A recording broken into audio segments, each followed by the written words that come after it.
Ајде. Само проба за преводот. Чек, 1, 2, 3. Дали се слуша? Супер, фала ти, Кирце. Да, фала на сите. Што вика, што седите тука. Господ нека ја благослови. И се надевам дека, што се вели, нема да зажалите. Затоа што и вие и јас имаме право да ја знаеме вистината. Значи, денес сакам да збориме на една тема. Едни стихови од Евангелието според Јован, 21 глава. Ќе ги имам стиховите очевидно тука само на македонски, а вие што не разбирате македонски, може да се ги пратите во вашата англиска Библија.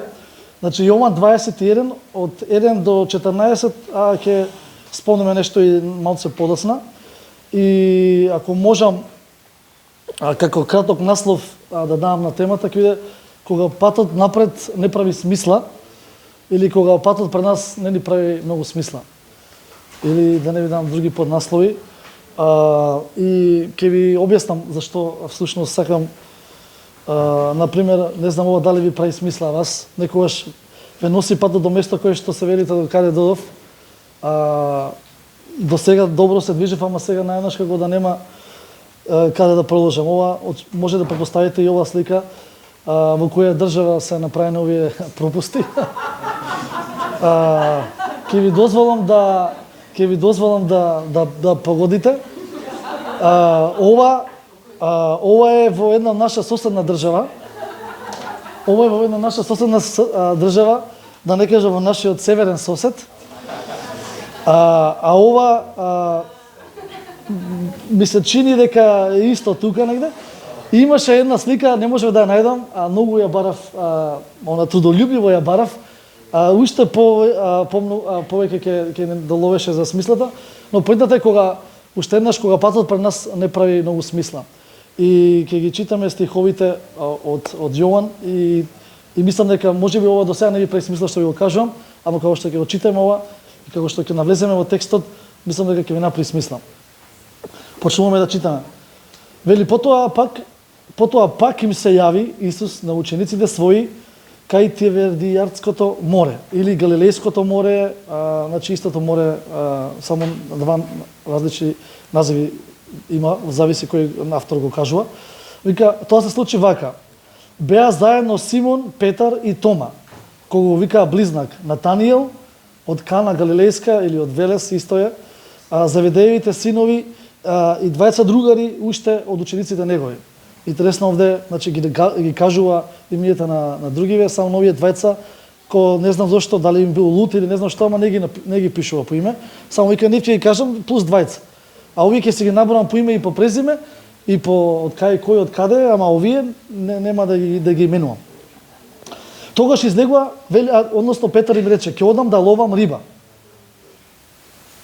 И му рекоа: и ние ќе дојдеме со тебе. И тогаш излегува и веднаш влегува во кораб.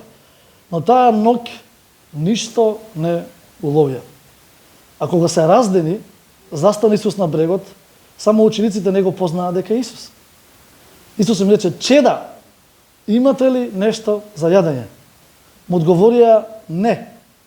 Тој им рече: фрлете ја мрежата од десната страна на коработ и ќе најдете.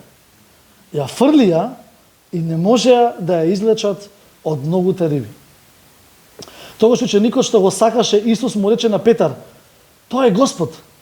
А и Симон Петар, штом чул дека е Господ, си ја препаша облеката, зашто беше необлечен, и се фрли во морето.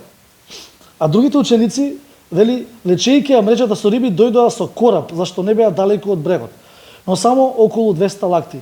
Кога пак излегоа на брегот, видоа накладен оган и на него ставена риба и леб.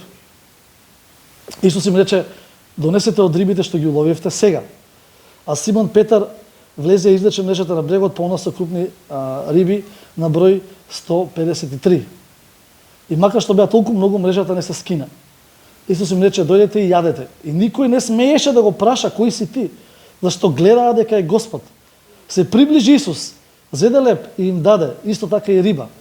Ова беше веќе трет пат како Исус им се јавува на учениците своји, откако воскресна од мртвите.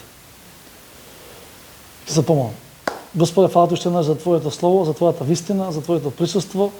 Без Него сме ништо и тоа е водилка на нашите патеки, светлина во нашите животи. Се молам сега помогни ми да го споделам на вистинит начин, не на своји мислења, и се молам да помогни на сите да не биде тоа од полза во името на Исус. Амин. Значи, интересна работа овде вели, ова беше веќе трет пат како Исус им се јавува на учениците, но ако пратите или ако читате хронологија од воскресението на Исус до неговото вознесение, Исус всушност се јавува на учениците околу 13 пати. И претходно и пред овој пат се јавува уште неколку пати, и ако броиме, секогаш кога Исус се објавил на учениците после или на група на луѓе после неговото воскресение, ова би било 7ми пат. Значи Исус веќе 6 пати претходно се јавува на луѓе, на ученици, на помала група на Марија, на двајцата што патуваат кон Емаус, на голема група на луѓе вели на едно место. Значи Исус се јавува повеќе пати. Меѓутоа за Јован овде он броил само 3 пати. Не знам зашто броил 3 пати, дали мислел конкретно само на учениците или за контекстот на неговиот текст му било важно само тој дел, дека се јавува 3 пати. И друга исто важна работа, секако не е зашто се 153 риби. Знам дека некогаш порано, кога бев помлад, 153 риби и се обидуваш да најдеш смисла во тоа, зашто се 153 риби или слично. Но јас, размислувајќи за овој текст, кој што патем кажано се случува околу 2 до 3 недели после воскресението на Исус. Значи, сега сме отприлика втора недела после Великден, така? И некои коментари сметаат 2, некои сметаат 3 недели после неговото воскресение Исус се јавува овој пат кај нив. И јас се мислев дали да ви давам наслов 2 недели после Великден како тема.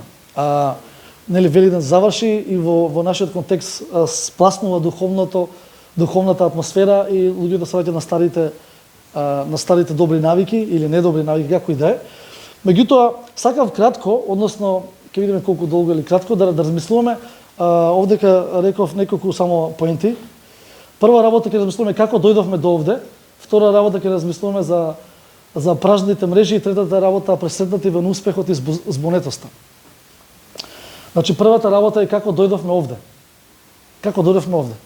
Како дојдовме во контекст или во ситуација да Петар и неговите пријатели, рибари, кои што веќе еднаш се откажаа од својот повик или од својата служба или својот живот како рибари за да го следат Исус.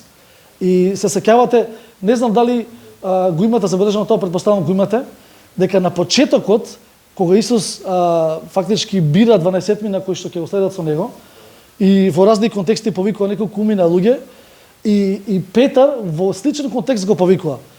Лови риба, не уловува ништо. Исус му вика, ај сега пробај малце поинаку, многу риба и не се спаѓа тука сите, така? И сега повторно се случува истото. И една од работите што мене ми е специфична во однос на Петар е повторно Петар, како дојдовме до оваа ситуација? Како дојдовме до оваа ситуација? Зборуваме за човек кој што повторно својот живот го имаше предадено на тоа да го следи Исус. Се имаше откажано од работи во својот живот и буквално 3 години неговиот живот и животите на другите луѓе, 12-мината со него или после тоа 11-мина ученици и други во поширок круг, нивните животи беа обликувани од Исус. Ја не знам, јас сум во Скопје, дали околу 3 години сум преселен. И 3 години не е мал период. Значи за 3 години чуда се случува. Некои викаме не за еден ден се случува чудо. Не. Се случуваат чуда, навики, работи кои што сум се бил навикнат во Велес да го живеам мојот живот во Велес, се преселувам во Скопје и најнаш се преадаптирам на нешто ново во мојот живот, нова реалност, нов живот, нови ситуации, нови луѓе, нови пријатели, нови контексти, нови проблеми, нови предизвици, нови луѓе околу тебе со кои што треба да не се разберете како што треба да се разберете. Само со жената продолжуваш да не се разбереш како и претходно, видите? Да. А со другите, значи нови предизвици. Не разбирате што сам да кажам. И сега Петар, човек кој што влегува, како да кажам, во таа шема, во таа машинерија, во тоа едно патешествие заедно со Исус, и фактички замисли човек кој што до тогаш има една професија, риболовец, и тоа му е живот да размислува за ловење риби и не знам што.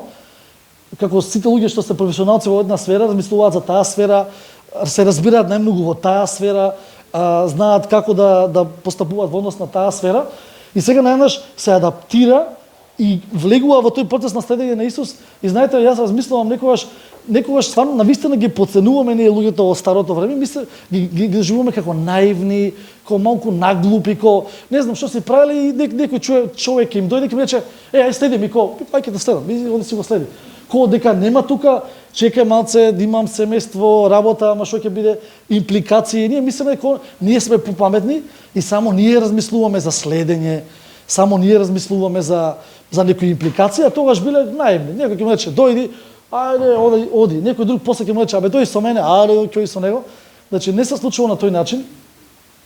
Човекот и сите тие други луѓе пријатели со него, кои што одлучиле и кои што донеле одлука да го следат Исус, и 3,5 години влегуваат во таа една сфера, во тоа едно духовно обликување и карактерно обликување.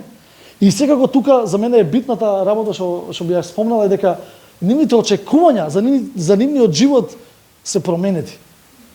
Значи, наеднаш, следејќи го Исус, тие веќе добиваат некои други очекувања, некои други, да не кажем и цели кои што се од Исус облекувани за нивните животи. И тие фактички и Исус на време ви кај се: одите по двајца, одете пробете вие, молете се и целете, им дава повик за прокламирање на Божјото царство, и фактички повторно тие влегуваат во фаза во својот живот каде што нешто што претходно биле целосно го ставаат на страна за да бидат нешто ново кое што Исус ги повикува да бидат. И го следат Исус. И друга работа што е битно, што сакам овдека да подацираме, дека учениците, вклучително и Петар овдека, со некои гестови во текот на времето дека Исус е жив, а и подоцна, покажуваат дека можеби не целосно и не добро и не точно го разбирале Исус и тоа што Исус им го кажува. Знаете, јас ќе бидам искрен, и така сакам секогаш да проповедам и да зборувам и некојаш и лични примери слично, дека јас, на пример, сум завршил библиско училиште, 2 дори имам завршено. Имам работено на библиско училиште и од време на време вака имам можност да зборувам за Библијата пред Господ, и сум имал свое искуство со Бог, и сум имал свое патување, свое патешествие со Бог, и од време на време се наоѓа повторно во ситуација кај што Бог треба да ме коригира некои работи кои што во однос и дури на мои очекувања. Знаете, ние кога го следиме Бог и ни се развиваат во нас очекувања, ни се развиваат во нас некои сонови кои што сега викаме, на пример во односот на Петар или некои луѓе околу Исус што беа во тоа време, некој смета дека Јуда за тоа бил као соблазнат, изнервиран од Исус.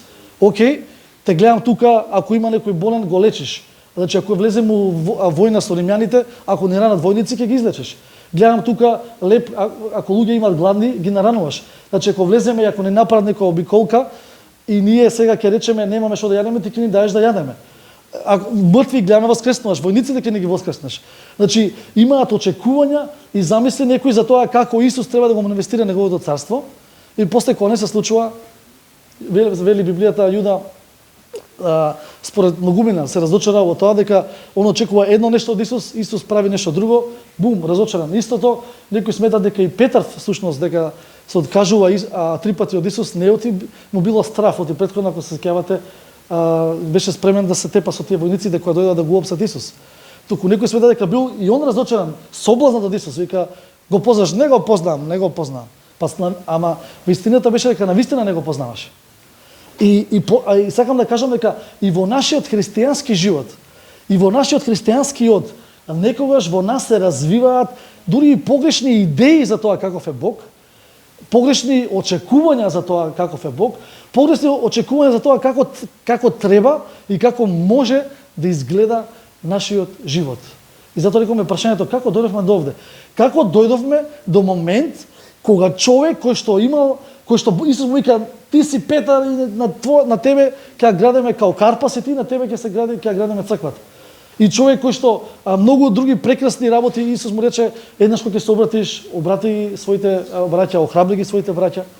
И други работи, и луѓе кои што имале такви големи очекувања, сега кога Исус веќе не е со нив на начин на кој што тие претходно веќе биле научени Исус да биде со нив, и доаѓа во фаза во животот кај што јас го толкувам ова како фаза на збунетост, фаза на како што ќе правам јас со мојот живот? Што ќе правам јас со мојот живот кога сега наеднаш на некој начин антиклимакс Исус оди да напредува животот службата и не завршува на некој начин триумфално како што они го замислуваат тоа, завршува спор од нивна перспектива поразително можеби. Иако Исус им најавуваше дека тоа и тоа ќе му се случи 3 пати, ако читате во Евангелие посебно на Марко, 3 пати е потенцирано дека Исус ја најавува својата смрт. И они го слушаат, знаете, кога некој Исус зборува и ти да важи, и пак нема шанси тоа да биде. Кој Исус нас ни кажува нешто и не викаме да важи, ама него разбираме сериозно, него сваќаме сериозно. И затоа остануваме да живееме во тие наши слики и перцепции и замисли и очекувања за тоа каков е Бог и за тоа како треба да изгледа нашиот живот. И после кога Исус навистина му се случува тоа што Исус го кажува, сме збунети. Значи јас за мене ова е, вие како луѓе претпоставувам сте искусиле такви шокантни моменти во вашите животи, каде што сте имале одредена замисла за тоа како ќе изгледа вашиот живот и сте добиле некоја информација или се случила некоја ситуација и наеднаш и днината не изгледа толку светла пред вас како што изгледала до тогаш. Затоа што со Исус ќе бидеме, супер ќе биде, продолжуваме. Исус го нема. И сега сикаш ти, кој сум ја, сега 3,5 години, колку да се години, живеев со такви очекувања, градев, мојот живот напредуваше, растеше во таков контекст и сега се случуваат работи, се случуваат околности кои што ги доведуваат во прашање сите мои замисли и очекувања за тоа како треба да изгледа мојот живот. Или како јас очекував дека ќе биде мојот живот. Иначе се снимав дека ова и после ќе оди на YouTube и сите луѓе што мораат вака на тоа, барем вака напред, за да видат. За да знаеме кој сте. А вака се криете, никој не знае кој е. Само ние довде, а таму јавноста не знае, се шалам. Ама навистина. Зборуваме за тоа кога плановите и очекувањата за нашите животи, за тоа како ќе изгледаат, стигнуваат до точка кога, например, ќе ви кажам на класичен пример. Ја и Магдалена размислувавме, секаме у Скопје сме, можеби треба ова е најсмешен, не е смешен, ама е реален пример за тоа како си правиш одредени очекувања и после се случуваат некои работи и треба да се преадаптираш, фактички да го преадаптираш твојот живот на нешто ново. И си размисламе, оке, сега у Скопје сме, ќе земе да размислиме како можеби да вози за кола, да положи за кола и размислуваме за такви контексти, буџет колку ќе ни треба, како да тренеме, како да одвоиме што. И се случуваат, речеме, финансиски претумбаци во нашиот живот и сега наеднаш сикаме, окей, се адаптираме, немаме можност да полагаш ти за кола, сега ќе се возиш со автобус, се шалам. И она дека не се возела и претходно или слично, или правиш некои други планови како ќе ти изгледа животот и наеднаш нешто ти се случува, дали поради одлука на некој друг, дали поради твои погрешни очекувања, дали поради било што, и сега ти си збунет, стоиш во точка и си кажеш, јас, мојот живот се одвиваше добро, ама сега сум во точка кај што не знам што да правам. Знам за еден пријател, неколку луѓе ситуации имаше дојден во Македонија со одредена цел да прави одредена работа, да служи на одреден начин и се случи нешто со некоја ситуација таму и човеков целосно животот им се променува во однос на очекувања, на планови и сега што ќе правиме тука, сега како ќе се случуваат нештата, како ќе следат нашите животи, затоа што ти си направил одлука и си се движел во животот, имајќи на ум одредени информации и сега најнаш се случуваат нови ситуации, доаѓаат нови информации и сега ти треба да речеш дали мојот живот имаше смисла до сега или немаше и во кој правец сега треба да се движам сега понатаму. Кога имаш, си кажеш, јас во наредните 5 години и тоа ќе го правам, таму и таму ќе го правам, и најнаш се случува нешто, и си викаш сега треба ли воа да го правам пак понатаму во наредните 5 години, или треба да ги имам нум овие прашања што ми се нови ситуации што се развиваат и да донесам одлука во однос на или во контекст на тоа на овие нови информации. Како дојдовме до овде? Така дојдовме со погрешни некогаш очекувања, со замисли, со несериозно разбирање на тоа Исус што ни зборува, а некогаш едноставно затоа што некој донел одлука која што влие врз нашите животи и едноставно тоа е тоа. Едноставно тоа е тоа и мораш да се фактички преадаптираш. Да се вратиме уште еднаш на Петар. Значи Петар според мене е човек кој што имаше добиено силен повик од Бог и фактички од Исус и фактички Исус во тие нивни интеракции во повеќе наврати фактички му објаснува за тоа како отприлика ќе изгледа неговиот живот. Ќе бидеш рибар на луѓе. Сега, нели, ловиш риби, ќе бидеш рибар на луѓе, обрати го твоето стадо, му кажува работи отприлика му најавува отприлика како ќе изгледа неговиот живот. И фактички за мене тоа е вид на повик од Бог кој што ни го дава нашиот живот и кога се случуваат такви потресувања, Исус веќе го нема, Исус веќе не е со нас и сега ти треба да се прашаш а што е со повикот што ми го даде Исус? Што е со повикот што Бог ми го даде во мојот живот? Што е со водството кое што Бог ми го даде во животот да се движам во одреден правец или јас растев и се обликував во одреден правец во животот? Што е сега што ќе биде со тоа? Што ќе се случи со тоа? По кој правец ќе се движи мојот живот? Наеднаш, па ќе кажам, за мене може да се чини како да веќе иднината нема смисла. Нема смисла. Оти сите планови, сите очекувања, сите амбиции беа градени на тој начин.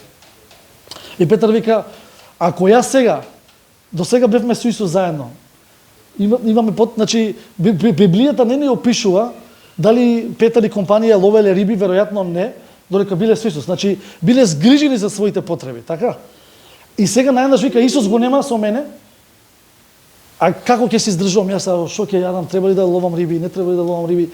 Тоа ти е кога доаѓаш во период во твојот живот и во твојот духовен од со Бог, дали е или конкретно со твојот повик, кога треба да се преиспиташ повторно еднаш, како треба да функционираш? Од кого треба да зависиш? Во кој правец треба да продолжиш да се движиш? Затоа што реално нештата веќе никогаш нема да бидат исти како што биле до тогаш. Значи нема да бидат никогаш исти. Не дека ќе бидат полоши, едноставно нема да бидат исти. И Петар мораше според мене да ги размислува тие прашања и одлучуваат. И сега некој може да биде строг кон Петар, се враќа назад на својот стар живот, нели? Си го следел Бог, сега ти станува малку тешко во животот, малку ти се нејасни некои работи, малку се избунет и сега некои луѓе во својот живот, кога малку ќе им згусне, се враќаат на стари некои навики, на стари работи. Ја знам колку луѓе, значи кажувале сведоштва, Господ ме ослободи од ова, Господ ме ослободи од тоа и во црква јако супер, гледам растат, напредуваат се и после се случуваат некои турбуленции во нивниот живот, малку се збунети и ги гледам после пак почнуваат да пијат, некои се враќаат некои други навики, да конзумираат тутун и слично, да се смириле, да се опуштале. Ја викам, даваше сведоштво од црква дека Господ направил нешто за тебе, сега се враќаш на некои работи, не разбирам зошто. Затоа што после во некои разговори заклучуваш дека искуствен стресен период на транзиција, период на несигурност, период на нејаснотија за својата иднина и тоа побудува во нив стрес. Кога викаш, абе сега Господ ќе се погрижи ли за мене, кога бев со Исус се грижеше за мене и сега кога да он нема да се погрижи за тебе.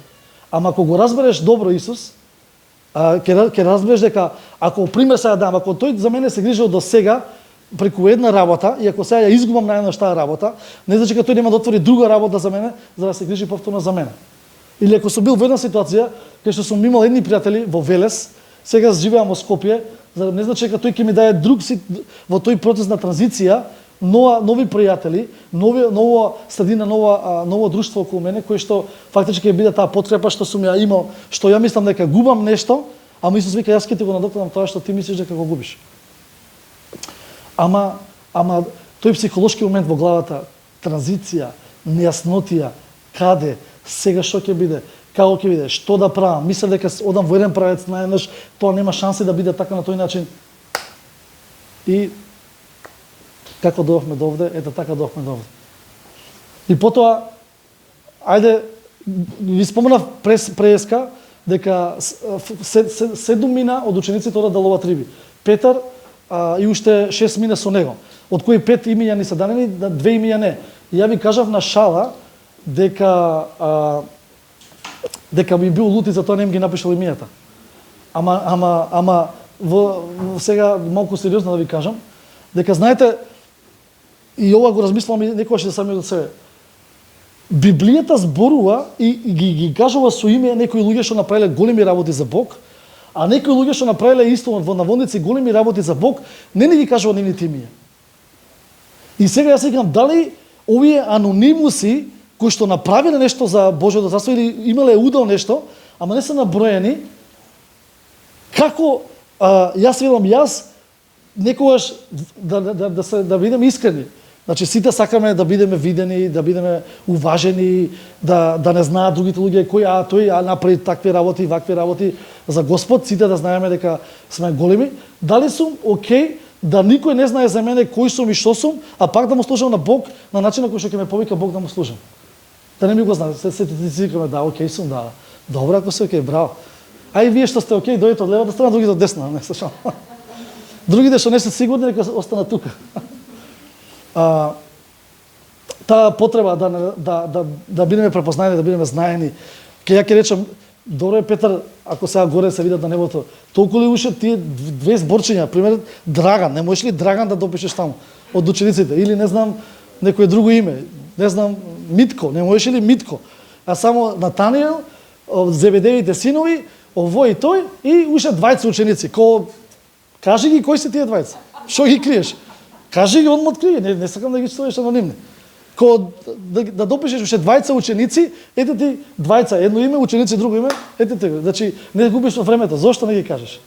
Ама Библијата ги има тие моменти кај што некои работи ги оставува тајна, неоткриени, а луѓе кои што допринеле нешто за Божјото царство во контекстов да ловат риба, ама има луѓе кои што допринеле, а вика не ги кажуваат кои се. Момчето едно мало дете зема и риби, го даде лебот и рибите. И кој е тој? Никој не знае кој е тој.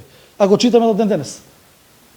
Ама ја кречам, не бе друже, пише таму, јас сум тој, матичен број ќе ти дам, слика стај од мене, презиме, не знам, биографија кратка, имейл адреса, контакт број, се. Ако треба нешто тука сум, лепче, рибе, бизнис после. Рибе, како се ка bread and fish. Бизнис скотарам со тоа, дека доаат сите после од ке мене да купуваат. Одат да ловат риби. Питер вика чодам, и другите викаат чодиме и ние. Фактички Питер вика не знам што да правам со животот. И ние не знаеме. Ајде да одиме сите да се здружиме. Сите што не знаете што понатаму во животот, ајде заедно да се дружиме. Сите што не знаете, сите што сте во фаза на транзиција, сите што сте во фаза на пауза фактички во вашиот живот. Пауза, бидејќи бевте до сега на еден начин функциониравте, сега треба да функционирате на друг начин и во таа меѓу фаза сте во пауза во животот. Оти не знаете што да правите. Одат да ловат риби и јас се прашувам за Петар. Библијата го опишува Петар како риболовец. Така, се сложуваме. Меѓутоа, 2 пати каде што ни е опишано дека тој оди да лови риби, не фаќа ништо. Јас се кречам, добре, човек, каков рибар си ти кој што не можеш да ловиш ништо? Каков рибар си ти кој што не можеш да ловиш ништо? Ама, ете, бил, фактички кречам, Библијата барем да биде фер кон Петар, требало да ни даде уште 2-3 ситуации кај што уловил нешто. Сега ние ко демек, знаете, како викаме Петар риболовецот, ко демек, не знам, ко знае да фаќа риба, ко риба. Ко сега некој прави, имаме на приятел Велес, дрводелец, сакаше мебел да прави и учеше од еден добар, исто дрводелец мебел што беше добар и овој почна да прави мебел и ние некој ај го викаме кога да ме поевтино помине и после нешто некој вратниче вакво, па ти треба да балансираш и кога демек дрводелецот, или како се вика, ама после напрна са е добар. Ама верам дека и Петар и после ќе речеш напрна, па џабе напрна, сега нема да ловиш риби, ќе ловиш луѓе. Таман научив. Имаше едно меме на Фейсбук ако се сеќавате, Петар риболовецот и дава визит картички Петар риболовецот и доаѓа Исус Никодемски, видиш рибар на луѓе, као џабе ги направил картичките. Нема да му важат ништо сега, не може да ги даде на никој. Ловат и Библијата вика дека не успеваат во ништо. Јас викам сега, кај луѓево се во очена состојба, кај се во некоја збунета состојба и одат нешто што као демек знаат да го прават, ништо не прават. И тоа на македонска се вика, кога ќе ти трне на лошо, трнато е брат. Исус тука па го има, го нема, замина сега нешто да збунети сме, ајде да го правиме, кога не бива нешто, кога ќе ти трне, трнато е. Знаете, вие некои такви денови од Сабајле, треба дојдете, не знам, некој патување, ќе се спокарате и децата нешто, попад нешто, може и гума да ви се дупне, после нешто сте заборавиле да земете зелена карта на граница и треба да се вратите назад и си кажеш кога ќе трне, трнато е. Тоа или се размислиш повторно, Господе, значи во сред тие мои тешки периоди на транзиција, на збунетост, што ќе правам, како ќе правам, и кога ќе се обидам барам да не седам така, да направам нешто, и кога не успеам, што да правам сега со мојот живот, ја не знам. Што да правам со мојот живот? Се трудиш, јас верувам дека они го правеле, дале најдобро што можат од себе. И немале ништо плод од тоа. Да го имам кажано тој пример, еднаш, ќе го кажам уште еднаш, оти го кажувам често пати кај што имам момент да го кажам во проповед. Кога се во библиска школа од Америка, во 2011, секако додека се библиска школа, градиш очекувања за тоа твојот живот како ќе изгледа кога ќе завршиш со библиската школа. Секаш вака ќе изгледа, така ќе изгледа. Доаѓам у Велес, значи живеев во Њујорк пред неколку месеци, сега најнаш одам во Велес живеам. Значи живеев буквално на Манхетен 6 месеци. И сега треба у Велес. Ама одам, немам пари, сега треба да работам, а немам вештина некој што да работам. И викаат едни другари во Неготино, во Кавадарци беше гроздобер, време за гроздобер, да се пишеме, ајде ќе се пишеме. И отидовме таму да ни пушти пасторот Горан од Неготино, да седиме во неговата црква, додека трае гроздоберот. За нас иначе траеше 2-3 дена и се вратиме. Ќе ви кажам како. И ни најдоа некоја нива кај што барале работници. Ама им требало двајца, ние отидовме 5 души од Велес. Као ја као некои Велес ги викаат тие као предуземачи. Ајде кој сака дојде со мене работа ќе ви најдам. Одиме 5 души ќе спиеме ќе горе на Неготино пасторот во црквата. И ни се јавуваат по телефон, имаме за утре за двајца само работа. И кај ајде добро, кој ќе ја ќувам? Јас сум предуземачот. Јас треба да. Они ќе останат дома, а тие што добавме со лебови, со паштети, ќе ги изедат, ама ја треба да заработам пари, нешто да имаме додека они почнат да работат. Прв ден одиме таму, ја одам таму и на нивата, значи од другата страна некој ќе се сетите, од другата страна како што е лозјата овака, и еден бере од едната страна, другиот бере од другата страна. Јас сум овде, од другата страна на мене беше еден постар човек. Ама знаете тие македонци постари луѓе што ги гледаш вака си мислиш што знае овој, ама вака само го гледа грозиот и само паѓа у корпата, у гајбата. Јас ми дадоа една ножица или како се вика тоа. Значи се од себе давам. Јас си мислам колку сум брз. Дуп и го гледам човекот отишол 10 метра пред мене. Пак правам он завршил редот. Он треба да почне нов ред, ја уште го немам до пола стината. И јас давам се од себе. Ама немам плод. И на крај на денот тој ми вика, ти дечко прв пат береш грозе, ја викам прв пат. И кај пај не се враќај утре. И толку се издравирав, ми дадоа пари, ама јас викам, јас дадов се од себе, ама моето се од себе не беше доволно. Кога учениците, јас ги одржувам тоа, даваат се од себе, да ловат риба, и некогаш тоа не им беше доволно. Дали некогаш во вашиот живот сте имале период, моменти, кај што се дале се од себе, а тоа да не биде доволно. Се од себе да го подобрите односот со вашите деца, се од себе да го подобрите односот со вашите родители, се од себе да бидете подобар работник на работа, се од себе да бидете подобар сопруг или сопруга, се од себе да бидете подобар христијанин колку што може да бидете, а тоа да не е доволно. И да речете, Господе, празен сум.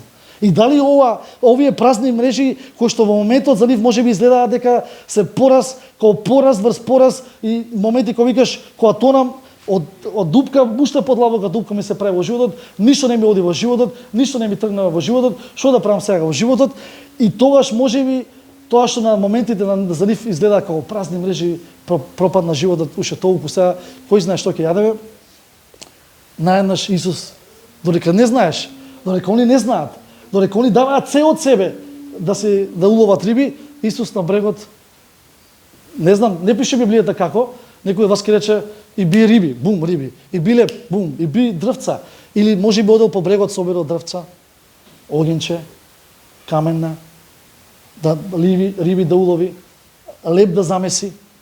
И они додека се трудат, они додека даваат се од себе да уловат, и додека остануваат со празни мрежи, Исус им спрема оброк, поедок. Додека ти даваш се од себе некогаш, се трудиш, и добро е да даеме се од себе. И добро е да се трудиме во животот за сите работи што можеме, треба да го даваме најдоброто од себе. Ама треба да бидеме свесни дека кога и нашето најдобро некогаш не е доволно, дури и кога е доволно, да бидеме свесни дека без Бог, без Божи благослов во тоа нема милина во тоа. И последното вели ги пресетна во неуспехот и збонитоста. И ако се сеќавате, овој дел нема да го читаме, подоцна, додека го јадеа, нели вели, чеда, уловивте ли нешто? Не. Некој вика, рибар да го прашаш, дали уловил нешто, а не, срамно е, ќе рече нешто ситно. Ко пече стрипче, ама ги фрливме. Гревата се. Кажи ја вистината, ништо не уловив. И не уловивме ништо. И вика, фрлете ја мрежата од другата страна. Или што вика некој, следи ги моите инструкции и види што ќе се случи во животот твој. Кога некојаш сакаш сам некој работи да не кажам управиш, да ги оправиш. Кога некојаш сакаш сам од себе да направиш нешто, да го подобриш, да подобриш некоја ситуација и пак остануваш со празни раце, Исус вели, слушни ме сега мене што ќе ти кажам. Знам дека остана со празни раце. Слушни ме сега што ќе ти кажам. Фрлете мрежата од другата страна. И ти си велиш, ако размислувате, што има врска дали го фрлам овде или го фрлам овде мрежата. Баш кои знаат дека речеме во одреден дел од ноќта најголеми се шансите да уловиш риба. Сега веќе крајот од ноќта доаѓа зори и сега ти ни велиш да направиме нешто, ама поентата Исус вели, јас сум господар на се што постои. Јас владеам на се што постои. И кога ти сакаш да даеш се од себе, да се извадиш од некој каши во животот, да се извадиш од некој збунети период од твојот живот, јас имам веќе подготвено нешто за тебе и план за тебе. Во истата таа фаза кога завршив школа и кога минев, не знам што правев, викам ми треба, мојот живот не се случуваше како што замислував дека ќе се случи после завршена школа. И такви некои земав работев по ниви, по некои ситни работи, нешто по малце. Сикам, браво човек, јас завршив 4 години библиска школа, не дека е подценување тоа, ама еве сега тоа е тоа, морам да живеам од нешто. И после ми треба друга работа. И после да аплицирам по фирми таму, праќам Сирија, одам на интервјуа, се и не ми се отвора никаква можност за вработување. И баш кога уште го правев тоа и бев разочаран, добив телефонски повик во школата во Белград, кај што бев студент пред повеќе години, пред да го добивам тој повик, има отворено место за фактички пастор за студенти, ментор за студенти. И ја додека бев на едно од тие лозја, или не знам што правев, дали тогаш берав праски, не ми текнува, и добивам повик, или имейл, повик беше или порака, не ми текнува, дека дали сум отворен да размислам и да разговарам за можноста да се преселам во Србија и да служам во капацитет за кој што сакав да служам, вложував во животот за да напредувам, за да можам да бидам подобар служител. И се отвори. Во моментите кога давав се од себе, останав со празни раце. Исус ги преседна учениците и им вели, дечки, слушајте ме сега што ќе ви кажам. Слушајте ги моите инструкции и ќе видите каков плод ќе добиете. И тоа се случи.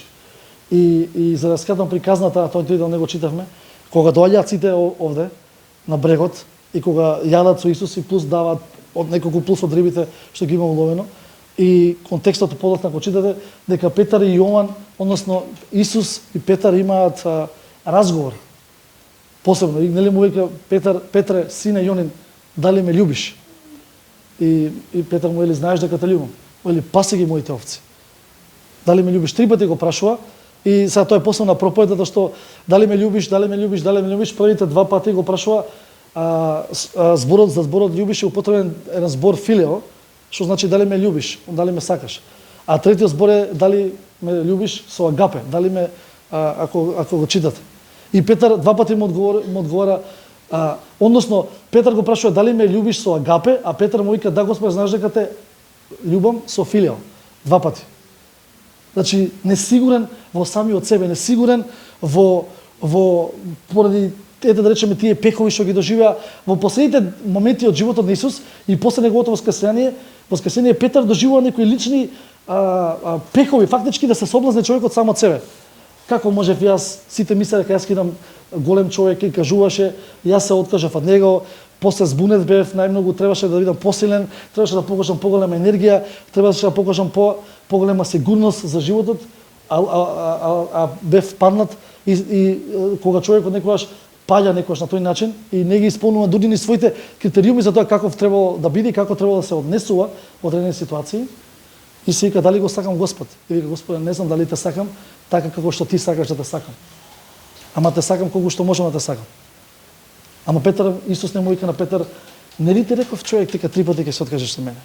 Нели ти реков таму кога мафташ со ножи дека не треба да мафташ со ножеви, да ги сечеш шугата? Нели требаше посилно да се држиш малце, а не овде да бидеш збунет? Нели ти кажав како ќе отприлика ќе бидат нештата, а ти не ме веруваш, ти не ме сваќаше сериозно. Значи Исус не дојде ке Петар со тоа да го шиба, како некогаш ние знаеме македонци да се шибаме, кога нели ти реков, нели кажав, ќе ми кажеш нешто и баш во тоа ќе направам грешка и ќе ми рече некој, нели ти реков? Да ме слушаше требаше. И Петар му вика, односно Исус му вика на Петар, паси го моето стадо. Со други зборови, мојот повик за тебе не е абортиран, не е прекинат затоа што ти си имал криза во својот живот, не е прекинат затоа што ти си поминал фаза на збунетост во својот живот, не е прекинат затоа што некои ситуации изгледаат малце комплицирано сега во твојот живот, не е прекинат затоа што сега се мислиш, ама како ќе се погрижи Господ за мене. Значи мојот повик за тебе се уште е истиот повик за тоа што сакам јас да направам со тебе и тоа не зависи од другите луѓе лево или десно или за тоа што ти си имал некоја криза во својот живот. Ама затврсти се, сега се затврстам. Јас го имам овој разговор сега со тебе за да те затврстам, повторно, да ти помогнам, да застанеш стврсто и стабилно во верата, да продолжиш напред и тогаш ќе можеш да го извршуваш повикот што тебе ти го дава. Значи да ви повторам уште еднаш.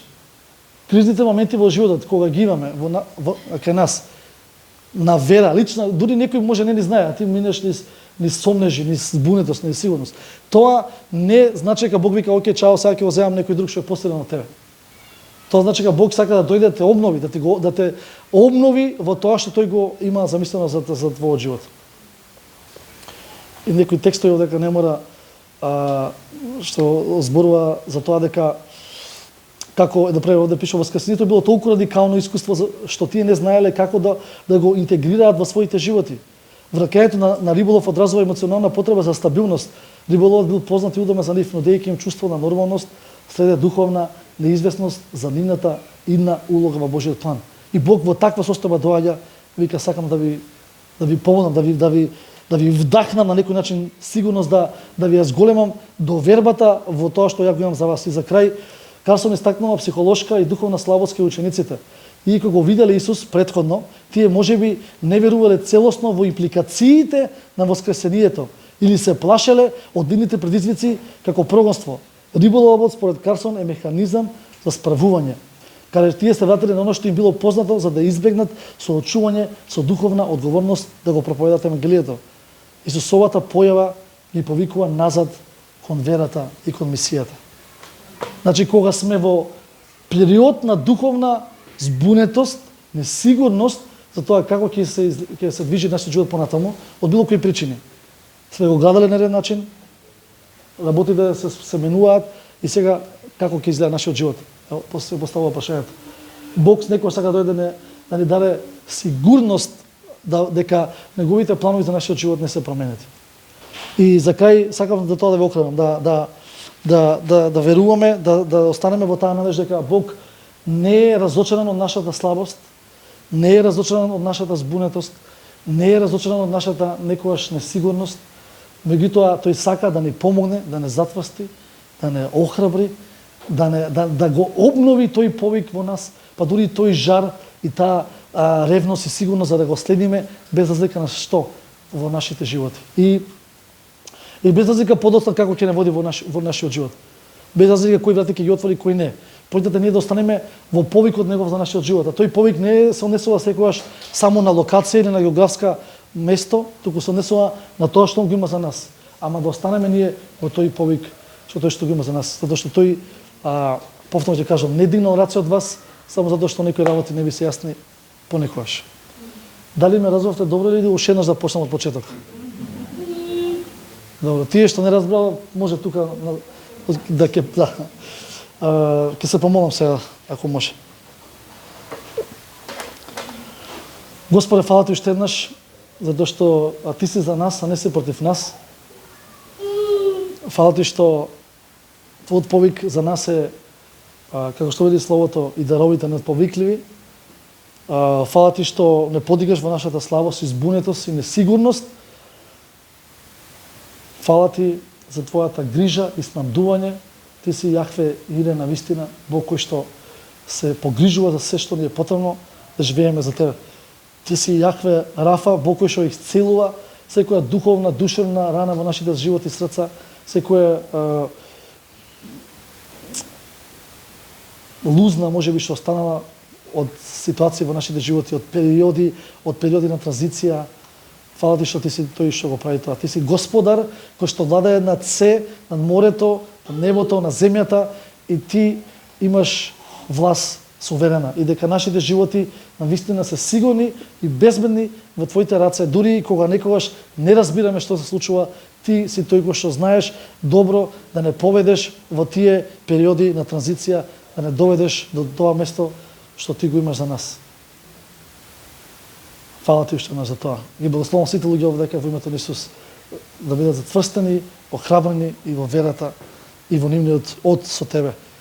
Се молам за јаснотија, за одговорање на молитвите во однос на јаснотијата, за патеките по кои што треба да се движат, за оние што се збунети, се молам да им даеш јаснотија и чистина за тоа како да се движат во својот живот. Фала ти, Господе, за тоа. Фала ти во името на Исус. Амин. Амин. Фала ви што слушавте. Господ нека благослови. Молете се, ве молам за Камп Божилак, за настанот.